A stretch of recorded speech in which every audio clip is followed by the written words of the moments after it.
ഒന്ന് കാട് കയറിയിട്ട് വന്നാല. നമ്മൾ കാട് കയറാൻ പോണേ. ആ കാണണണ്ടാ, ആ കാണുന്ന കാട്ടിൽ ആ മലയുടെ മുകളിലേക്ക് കയറാൻ പോണേ. നമ്മൾ ജസ്റ്റ് ജോഗ് ചെയ്യാനായിട്ടും ഒന്ന് എക്സസൈസ് ചെയ്യാനൊക്കെ ആയിട്ട് രാവിലെ ഇറങ്ങിയേക്കാണ്. എത്ര ദിവസത്തേക്ക് ഉണ്ടാവും എന്നുള്ള കാര്യത്തിൽ ഒരു ഉറപ്പില്ല കേട്ടോ.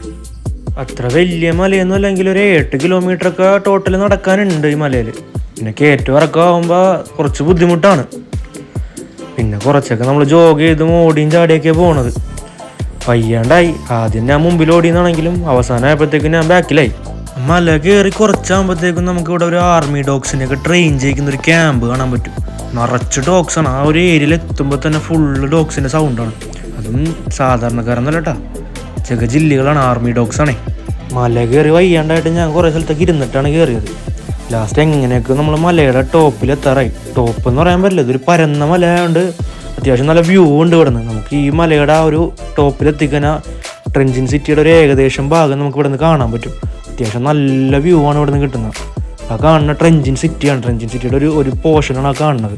അത്യാവശ്യം നല്ല വ്യൂ നമുക്ക് ഇവിടെ നിന്നാൽ കാണാൻ പറ്റും. കുറച്ച് നേരം ഈ ബ്യൂട്ടിയൊക്കെ ആസ്വദിച്ച് കുറച്ചൊരു എക്സസൈസ് ഒക്കെ ചെയ്ത് നമ്മൾ പതിയെ അപ്പുറത്തെ സൈഡിൽ കൂടി ഇറങ്ങാൻ പോണത്. അപ്പുറത്തെ മലയുടെ സൈഡ് എന്ന് പറയുന്നത് ശരിക്കും ഈ മലയുടെ ബ്യൂട്ടി ഇരിക്കുന്നത് ആ സൈഡിലാണ്. കാരണം ഇതിൻ്റെ ഓപ്പോസിറ്റ് സൈഡിൽ നമ്മൾ നേരെ ട്രെഞ്ചിൻ കാസ്റ്റിലെ സൈഡിലോട്ടാണ് ഇതിൻ്റെ ഓപ്പോസിറ്റ് പോകുന്നത്.